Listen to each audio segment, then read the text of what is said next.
Hello, and welcome to the Sacred Awareness Podcast. I'm your host, Angela Dawn. I'm a quantum healer, transformation coach, mystic, and channel of cosmic consciousness. Allow me to be your guide as we explore topics of metaphysics, consciousness, and just being a human during these expansive times for humanity. There's much to discover. Let's get exploring. So, today I'd like to talk about rock bottom, maybe the concept of rock bottom. What does that actually mean? Is this just another way that we're playing in hierarchy? As if rock bottom, like we get to a point and we say, things can't get worse. And then what? The universe? Okay, hold my beer. Watch this. Like, what are we actually trying to say? And what do we mean when we're saying rock bottom? What is it? Because what if instead of it being something that, hmm, it's a vantage point from where we can see everything that's been lost, every way that we've fucked up, everything that had to go so terribly wrong to get us where we are now. What if those are actually just moments, well, where you're showing yourself where you're just not in alignment? You're not anywhere bad, you're not anywhere wrong. You just aren't anywhere closer to your most powerful potential. And therefore, your soul, is bringing in these experiences to get your attention. But it doesn't actually mean you've messed up somewhere. That makes sense? And what if rock bottom is just signaling a new potential that we didn't see, that potentially we might not have been able to see based on the vantage point of where we actually were when we determined that we've hit rock bottom? What do you think? What do you think? What is this actually? What does this language mean? Why are we using it? Why are we refusing to let go of it? And then there's this whole idea that you must hit rock bottom in order to move forward. Do we need to shame ourselves even more? Maybe. But aren't we done that? I apologize if you can hear my dog barking, but we're not starting over. And here we go. It gets to be all right. Anyway, what else do we want to say about rock bottom? Hmm, let's see. Let's grab this and see what else wants to come out here because I've lost my train of thought and we're not starting over. Okay. What can we say about rock bottom? Well, what are moments of rock bottom? I'll show you what so I got share the love and I got the card of seek. Well, I'm going to put those together because what this means to me is, okay, have you heard the teaching, the saying, whatever, that everything that you see before you is only ever one of two things? It is either love or it is a call to love. So, what if those moments that we're hitting rock bottom are calls to love? To seek out love, to seek out the love that is wanting to be infused in a situation, to seek out the love that you're needing in a situation, or at least within yourself, so that you can blossom, you can grow. So what if rock bottom is just a place to grow from, as opposed to a place of punishment, a place of sorrow? It doesn't need to be, unless you want it to be, and then that's something completely different. But it doesn't have to be. It does not have to be. Because in these moments that we feel everything is just, we've hit the bottom, everything is just falling apart. Would it just be a signal to breathe? Just breathe. You've got this. You've got this. You're only as helpless and as hopeless as you're judging yourself to be in any given situation, circumstance, or event. The idea of learned helplessness is a thing. It is a thing. It's a thing I've been familiar with. So don't be ashamed if you actually have also, well, learned helplessness from the people around you. And you can learn the opposite too. You can learn the opposite too, but you have to want to. You have to want to take yourself out of the victim mentality and put yourself into any other mentality that isn't that of the victim. That's it. Just change. Just change your viewpoint ever so slightly to see the potential that is actually there, as opposed to just judging having hit rock bottom. Because what if that's just a moment for you to surrender? You to surrender to life. Not to tell you you've done anything wrong. Maybe it's to give you a break. Maybe you've been doing too much. Who really knows? That is why you have to ask. You need to ask yourself, not small self here, although very, very important clues that little self can give you.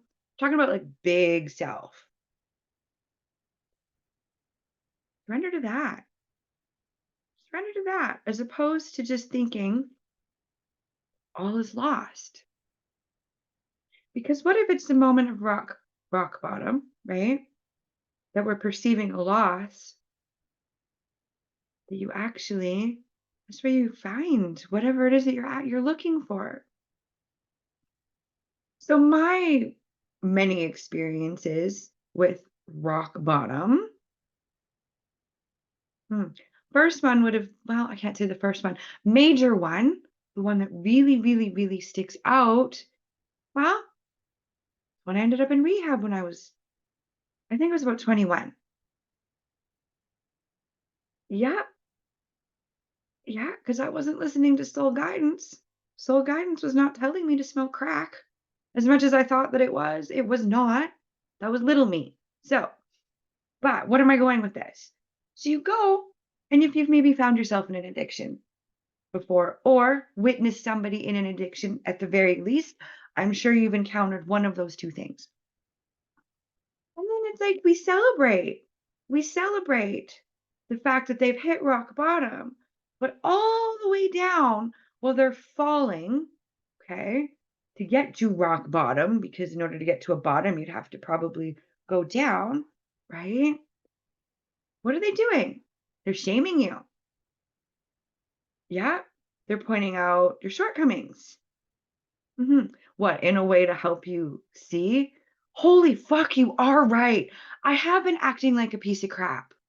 Like, what are you actually expecting when you're pointing? And I apologize for the language today. We're feeling feisty, and that's fine. Very passionate about these things. But anyway, reel her back in. Where are we going? Yeah, so it's like we're wanting somebody to hit rock bottom. We're wanting them to fall. We're pointing out the ways that they're messing up their lives in hopes of them reaching rock bottom. What if there's another way?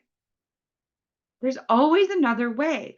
All paths lead to home. So, one way is definitely going the route of falling from your own grace, the perceived fall from your own grace, the needing to hit rock bottom in order to what? Go from there? Why can't you go from where you are now? Do you need to continue falling? Do you need things to get worse? Or you want to just change them from where they are? It is really up to you. It's always up to you because you're the one that's in charge of this situation, of this life, of these creations that you're making. So, what is it that you're wanting to create? And where are you wanting to create that from? Are you wanting to create that from a place of rock bottom? Okay, do that. But you don't have to. That's the point that I'm trying to make. You don't have to reach bottom to reach your top. Because what if bottom's wherever you want it to be? What if right now you made the choice and you made the decision? This is my rock bottom. I do not need things to get worse before I'm going to listen. You have my attention, universe. What do you want me to know? Ask those questions as opposed to just, well, being the victim of your own circumstance that I'm sorry you created. Why did you create it though? It wasn't to feel sorry for yourself. No, I don't think so. What if it was created to find yourself? Could you start looking now? Why not? Why not? We say things like we want to be the conscious creator of our lives. Okay, honey, walk that talk. Do it now.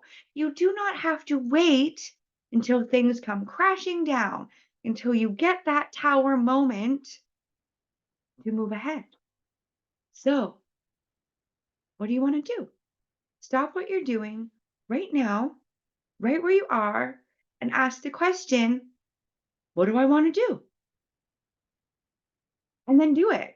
Just do the thing.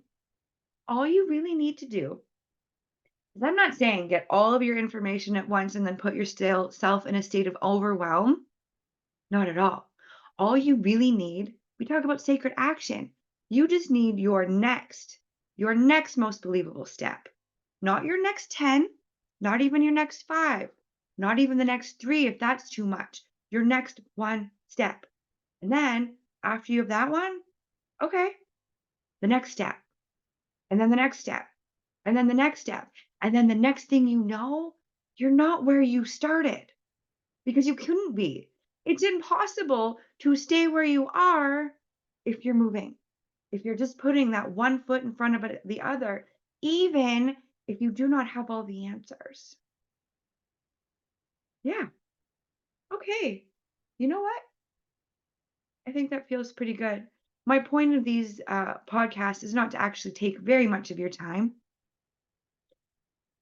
You want to spend more time with me in things like this, where I'm just channeling all sorts of information, I'm going to invite you to go over to YouTube onto my channel to a playlist called Sessions with Spirit, where that's all I'm doing for 45 minutes to an hour. But anyway, point is, we're on the Sacred Awareness podcast right now. So if you've enjoyed what I've had to say, consider giving it a like, subscribing, maybe giving it a 5-star review. If you're seeing this on Spotify, if you feel that's what you want to do. Anyway, please share, please like, please subscribe, please do what you need to do. Well, one, to help support me, to two, to help support yourself. Because these things that I'm bringing through aren't just for me, they're for all of us as we pioneer this new consciousness together and we just figure it out as we go. So, with that, I want to say thank you for your time. I'm humbled. And until next time, happy exploring, and I'll see you later.